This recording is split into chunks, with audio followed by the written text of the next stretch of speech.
We have some brand new polls this morning on the presidential race in key swing states.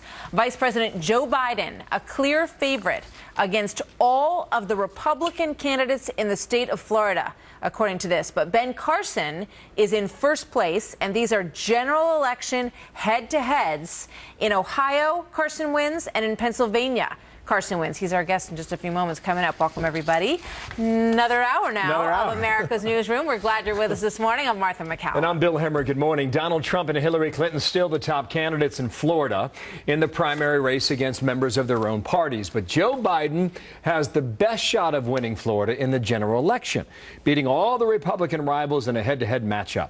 Meanwhile, if the election were held today, Dr. Ben Carson would beat Biden in Ohio and beat him in the state of Pennsylvania. Very interesting numbers that we got today. Mark Thiessen is a columnist for the Washington Post, a fellow at the American Enterprise Institute, and a Fox News contributor. Mark, good morning. Good to have you with us today. Good morning, Martha. How are you? I'm doing well. Thank you. So Joe Biden's doing well, even though he's not running in Florida. As we just showed everybody at home, he beats all of the top 5 GOP contenders in a head-to-head general election race in Florida. And in Ohio, you've got Ben Carson winning in a general election head-to-head over Joe Biden by some pretty decent margins here, 4 points and 5 points, as you can see in each of those states. What do you make of it, Mark? Well, it's fascinating on the Democratic side. I mean, first of all, the poll is good news for Hillary Clinton. She's clearly leading for the Democratic nomination. She's leading by 24 points in Florida, 19 points in Ohio, 11 points in Pennsylvania. So she's very strong. But the Biden support is the really interesting thing. So he is ahead of Bernie Sanders in both Ohio and Pennsylvania and tied with him in Florida, and he's not even in the race. And then, as you point out, in the general election matchup, he is the strongest Democratic candidate that they could put forward. He beats all the Republicans in Florida, including Bush and Rubio, and thumps Donald Trump by 15 points, whereas Hillary Clinton loses to Bush and Rubio and only beats Trump by 5. And then in both Ohio and Pennsylvania, he beats everybody but Ben Carson, whereas Hillary Clinton loses to everybody but Donald Trump. So if you're looking at who's the most viable candidate on the Democratic side, this poll points to Joe Biden. Yeah, I mean, this is got to have the folks in the draft Biden movement pretty enthused this morning, because these are pretty good numbers for him, especially as you look at these head-to-head matchups, which is ultimately what it's all going to be about. And if it's true, as we saw in polls earlier this week, Mark, that Biden draws mostly from Hillary Clinton's supporters and not so much from Bernie Sanders supporters, that's got to make him feel good as well. It does, absolutely. But again, he's beating Bernie Sanders, who's out there drawing these huge crowds everywhere, but Bernie Sanders is only winning in New Hampshire right now. He's a one-state candidate, maybe 2 states in Ohio if he does well in Iowa. But again, Biden is not even in the race. He's beating Sanders in 2 of these key swing states, and is tied with him in Florida, which is just remarkable. And it's obviously very good news for Dr. Ben Carson in these general election matchups as well. We're going to be speaking with him in a moment. Your reaction to that, Mark?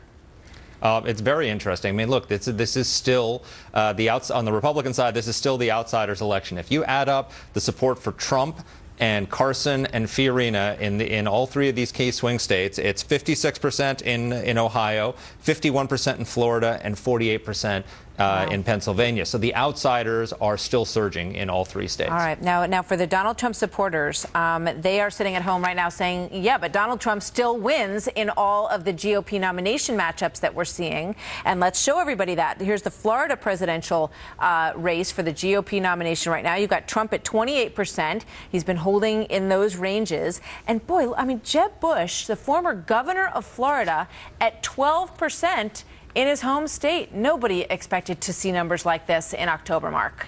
No, absolutely. And look, this is very good. This poll is very good news for Donald Trump, and his supporters should be very happy. He's gained 6 points in Florida. He's 12 points ahead of Ben Carson there, not only is he beating both favorite sons, Marco Rubio and Jeb Bush, but at 28%, he has more support than Bush and Rubio combined in the state of Florida. So that's good news for Trump. But the bad news for Trump in this poll is that he loses in a general election matchup, loses to all 3 leading Democratic candidates in all 3 states. He's the only candidate who loses to Bernie Sanders in all three states, Wow. in any of the states. Interesting. So he's strong for the Republican nomination, but troubled in the general. And Kasich, real quick, the other person, I remember lots of folks saying, Kasich and Bush would be such a strong team because you've got Florida, you've got Ohio, you've got a very popular sitting governor of Ohio at 13% in his own state, Mark.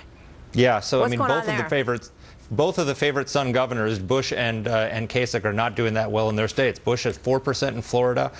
He's in single digits everywhere else. Kasich has very high approval ratings as governor of Ohio, but he's in third place and he's 10 points behind Donald Trump. So, the whole idea of the favorite son is, especially in a key swing state like Florida or Ohio, is they can deliver their state. But these guys are both struggling and not translating it into presidential numbers. Yeah, they're waiting to see what happens, it appears, and everybody's hanging in there so far. Mark, thank you very much. Thanks, Martha. So with Ben Carson, as we've just been showing you, rising in the polls and some very strong numbers in this Quinnipiac, he is also out for a lot more scrutiny based on that. His recent comments on the school shooting in Oregon have gotten a lot of attention this week. We'll get him to respond to that when he joins us live in just a few minutes.